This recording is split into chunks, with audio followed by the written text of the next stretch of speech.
Subscribe कीजिए सेविसर academy को और प्रेस कीजिए bell icon for more updates. दोस्तों, सबसे पहले मैं आपका ध्यान आकर्षित करना चाहूँगा दो इम्पोर्टेंट पॉइंट पर। यदि आपको याद होगा, पिछले सप्ताह पिछले फ्राइडे को सेंसेक्स डाउन हुआ था 989 पॉइंट। फिर उसके बाद मंडे डाउन हुआ 1189। ये 2 दिन जो लगातार गिरावट हुआ, उसमें सभी सहम गए। सभी इन्वेस्टर्स या जो बायर थे स्टॉक के, वो सभी लोग डर से गए।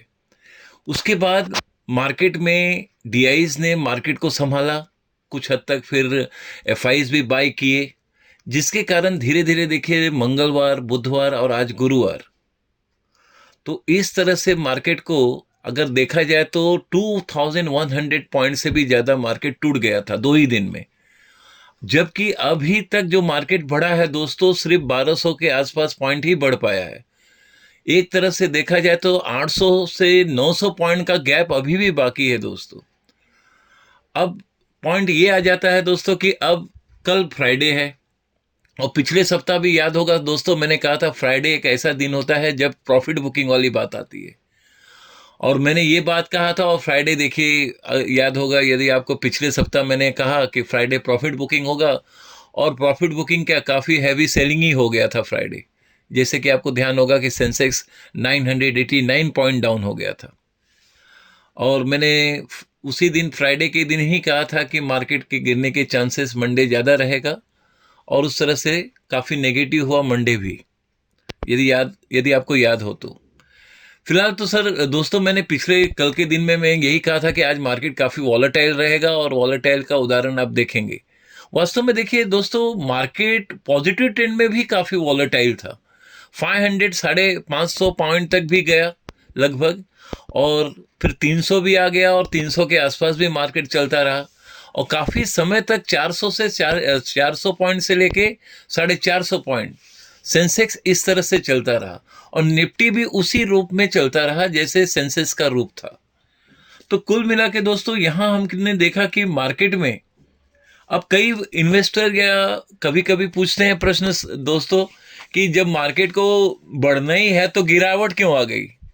हाँ दोस्तों, ये भी है, एक अजीब प्रश्न आता है कि भाई जब अभी बढ़ना ही था लगातार, अब 3 दिन से चलो थोड़ा थोड़ा करके बढ़ा है, तो भाई बढ़ा है तो फिर गिरा क्यों। देखिए दोस्तों, गिरने के कारण तो आप जानते हैं कि डर का माहौल छाया है। नहीं तो मार्केट फ्राइडे से क्या आज भी वो बढ़ता ही रहता, न फ्राइडे गिरता और न मंडे गिरता।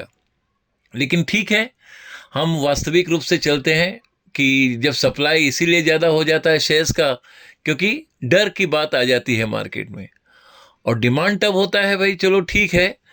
तो इस दौरान दोस्तों क्या है कि यहाँ पर डीआईज का, डोमेस्टिक इंस्टीट्यूशनल इन्वेस्टर्स का सपोर्ट रहा है, और कुछ हद तक एफआईज का भी, मतलब थोड़ा बहुत बाइंग जो हुआ है। लेकिन आप ये देखिए दोस्तों, थोड़ा बहुत ही बाइंग हुआ है। आज भी देखिए दोस्तों, सेंसेक्स निफ्टी में कोई भी शेयर्स 4% एंड अबो नहीं गया, इवन टॉप गेनर में भी। और बाकी सभी इसी लेवल पे रहे, कोई 1%, कोई 1.5%, कोई 2%, इसी लेवल तक घूमते रहे।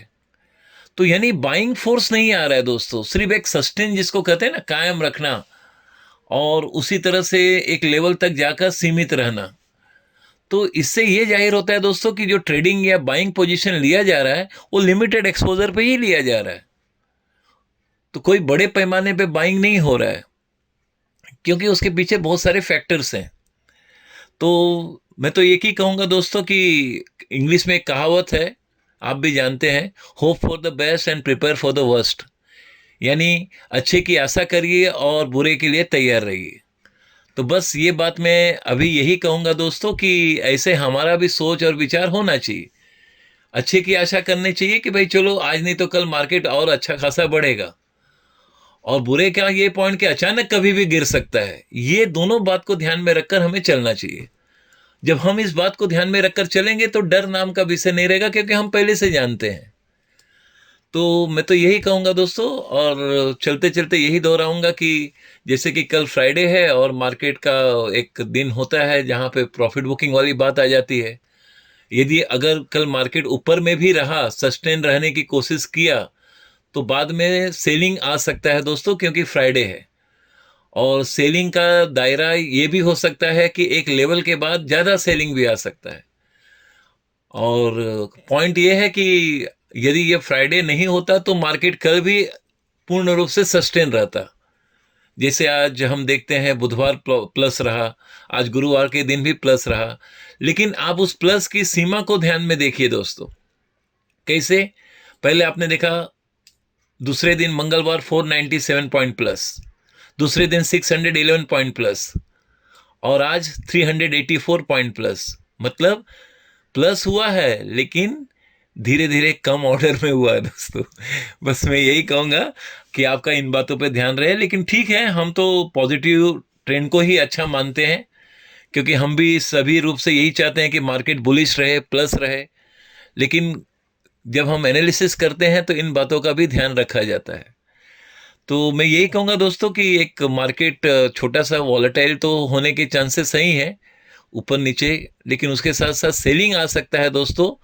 और कोई भी न्यूज़ ऐसा आ गया तो मार्केट में सेलिंग आ सकता है, बस यही कहूँगा। और फ्राइडे के हिसाब से मार्केट में एक प्रॉफिट बुकिंग का नाम विषय बन ही जाता है फ्राइडे के दिन। हाँ, ये बात अलग है कि कोई बात फेवरेबल वाली बात आ जाए तो बाइंग फोर्स और बढ़ सकता है। तो चलिए देखते हैं कल किस रूप में कैसे मार्केट चलता है। फिलहाल तो मैं यही कहूँगा कि वॉलेटाइल है और पॉजिटिव ही रहने की संभावना है, लेकिन सेलिंग आने की संभावनाएं ज़्यादा है, क्योंकि कल फ्राइडे है, इसलिए कहूँगा दोस्तों। बस यही आपका ध्यान आकर्षित करना था दोस्तों। बाकी हमारे पेनी स्टॉक बखूबी सस्टेन है, कायम है, चल रहे हैं, धीरे धीरे बढ़ रहे हैं। और उसी के साथ साथ हमारा मल्टीबैगर स्टॉक भी बखूबी चल रहा है दोस्तों। और आज अच्छा खासा काफ़ी प्रगति भी हुआ मार्केट में। हमारा पेनी स्टॉक भी शाइनिंग हो रहा है, काफ़ी अच्छा प्लस हो रहा है। हम तो यही कहेंगे कि पेनी स्टॉक या मल्टीबैगर स्टॉक जो भी आप प्लान करें, उस सर्विस से संबंधित जो भी आपको जानकारी प्राप्त करना है, आप व्हाट्सएप में मैसेज कीजिए, सारी जानकारी प्राप्त हो जाएगी। चलिए फिर मिलते हैं,